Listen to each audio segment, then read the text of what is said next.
In the golden age of boxing, the ring was not just a place of sport, it was a stage for human drama, where men rose from poverty to glory and sometimes crashed back down into despair.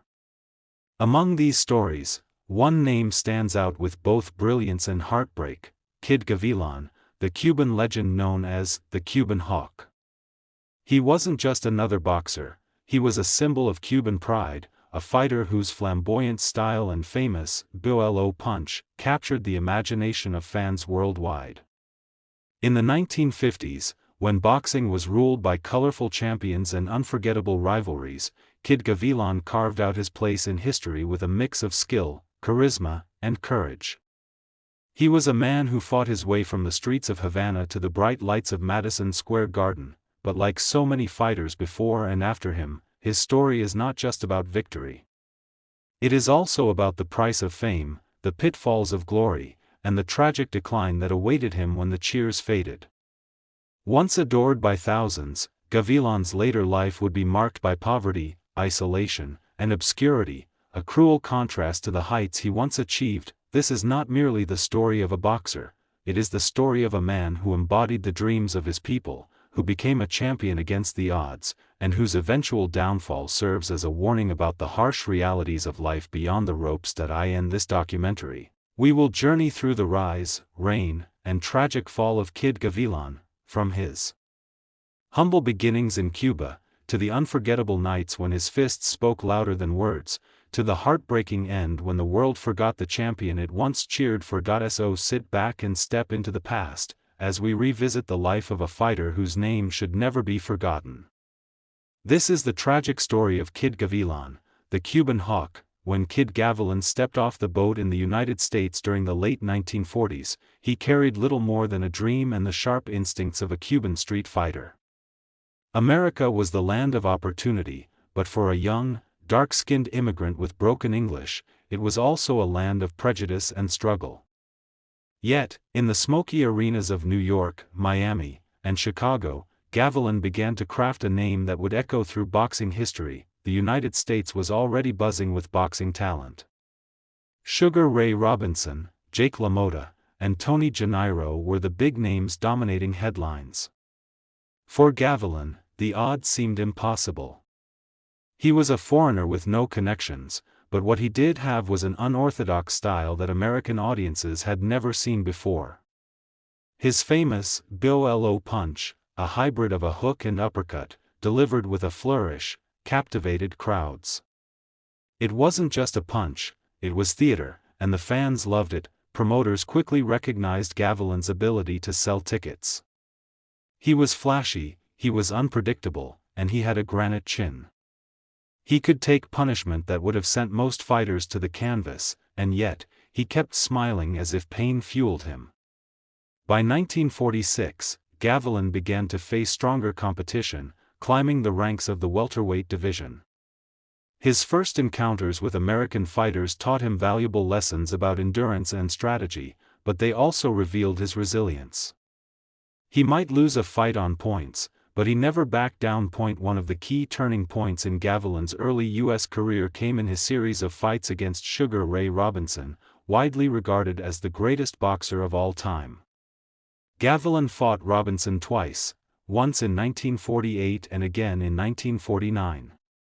Though he lost both times, the fights showcased his potential. Unlike many opponents who crumbled under Robinson's skill, Gavilán stood his ground.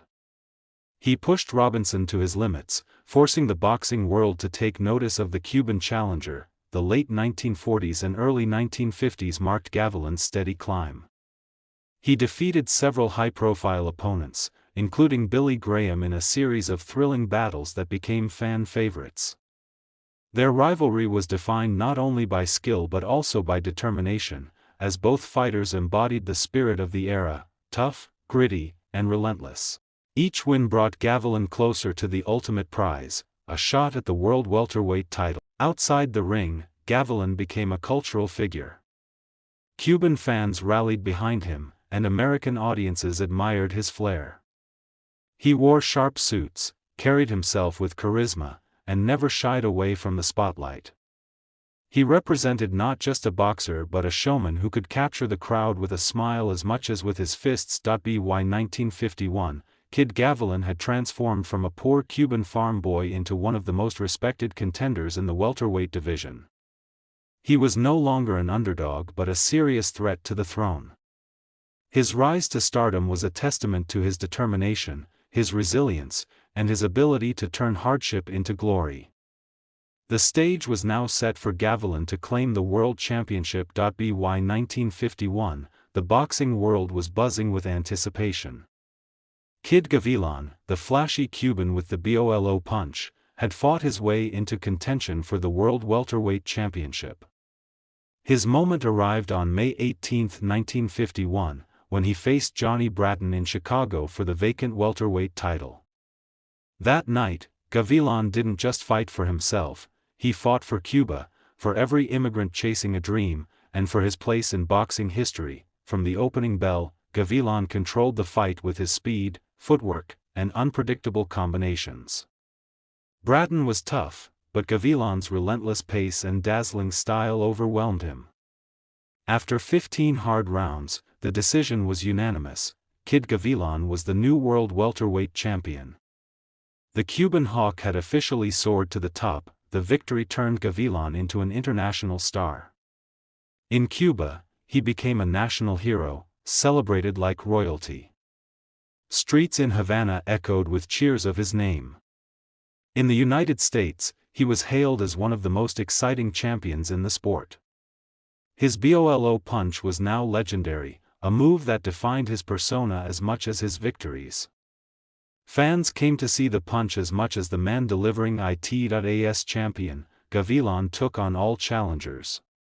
His reign was not one of easy defenses but of constant battles against the best.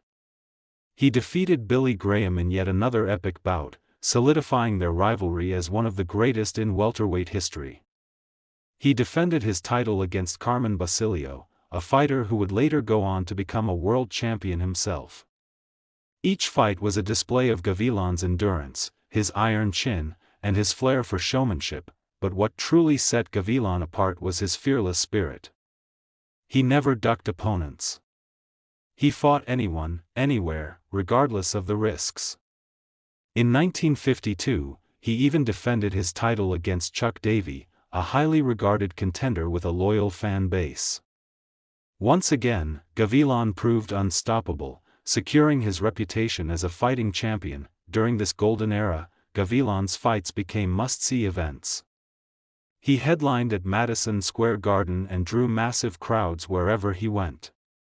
His charisma outside the ring added to his appeal. Reporters loved him, photographers chased him, and fans adored his flamboyant personality. Unlike many fighters who remained stoic, Gavilán smiled, joked, and entertained. He made boxing fun to watch. Financially, these years brought him wealth and fame. He wore sharp suits, drove fancy cars, and lived the life of a celebrity. In Cuba, he was often mobbed by adoring fans.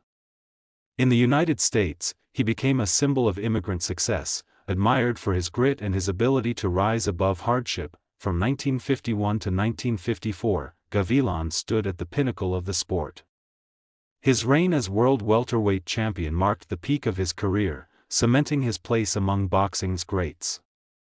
For a boy who once struggled to survive in the streets of Havana, it was a dream come true. Yet, as history has shown time and again, the higher the climb, the greater the fall.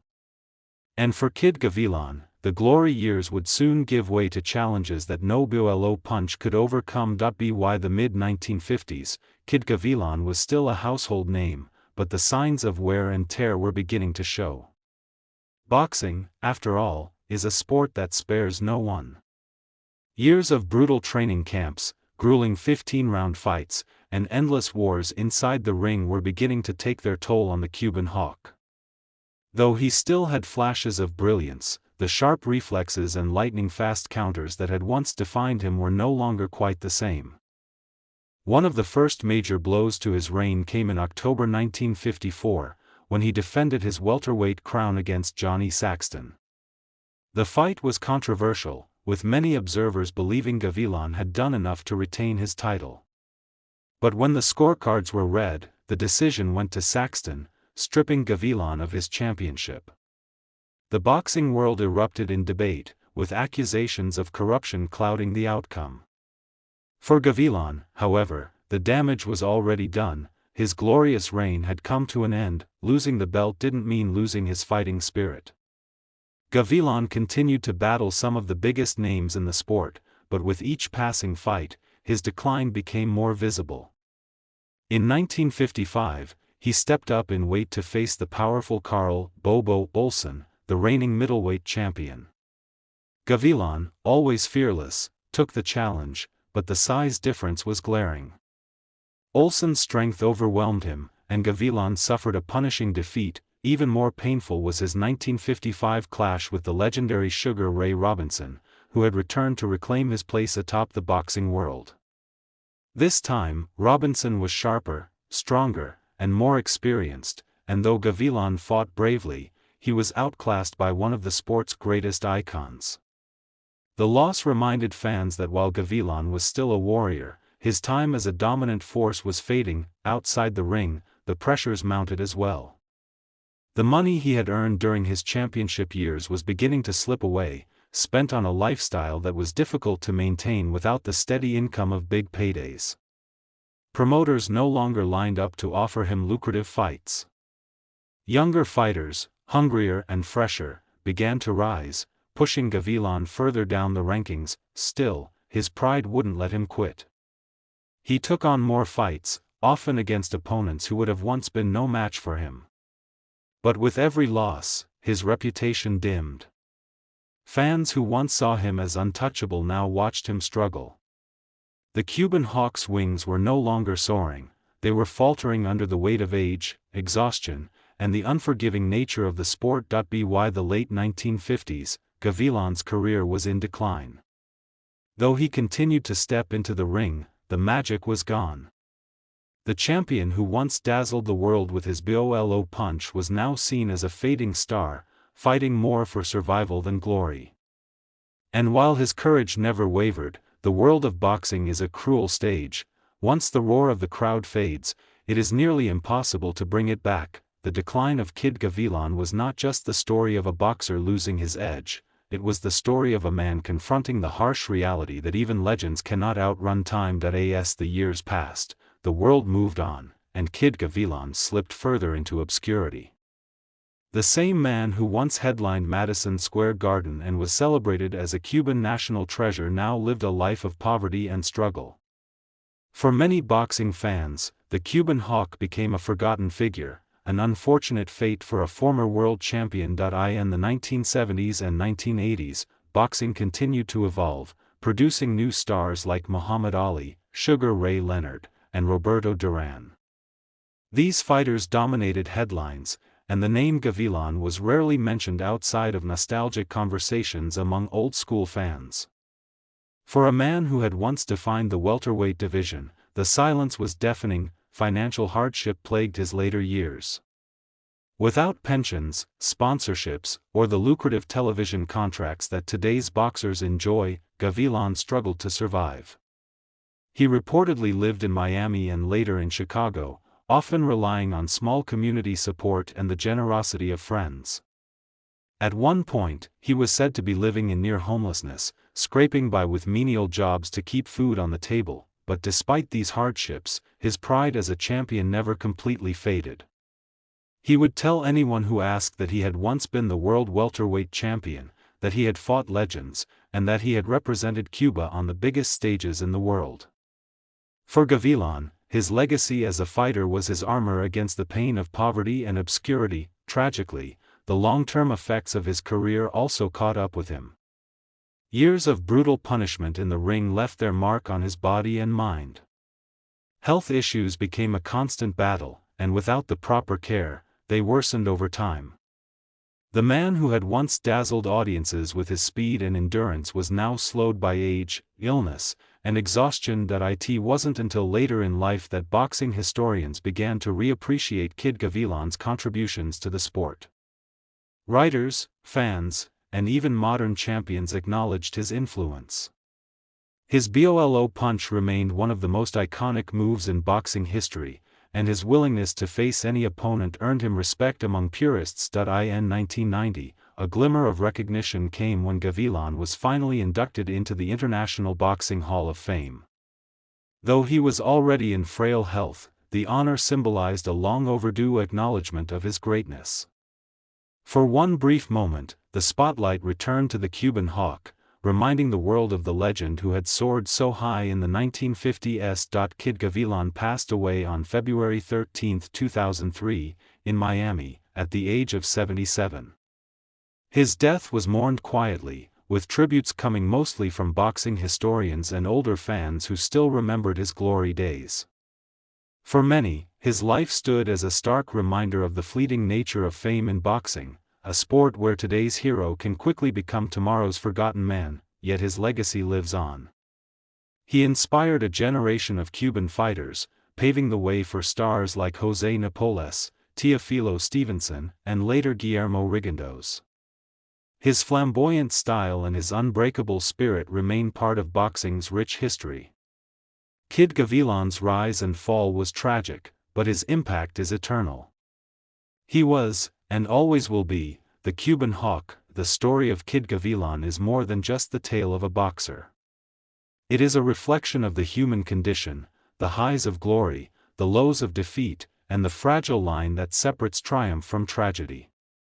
His life teaches us lessons not only about the brutal beauty of boxing but also about resilience, pride, and the fleeting nature of fame. At the height of his career, Gavilán embodied hope and inspiration. From a poor Cuban farm boy, he rose to become a world champion, dazzling crowds across the globe with his charisma and unique style.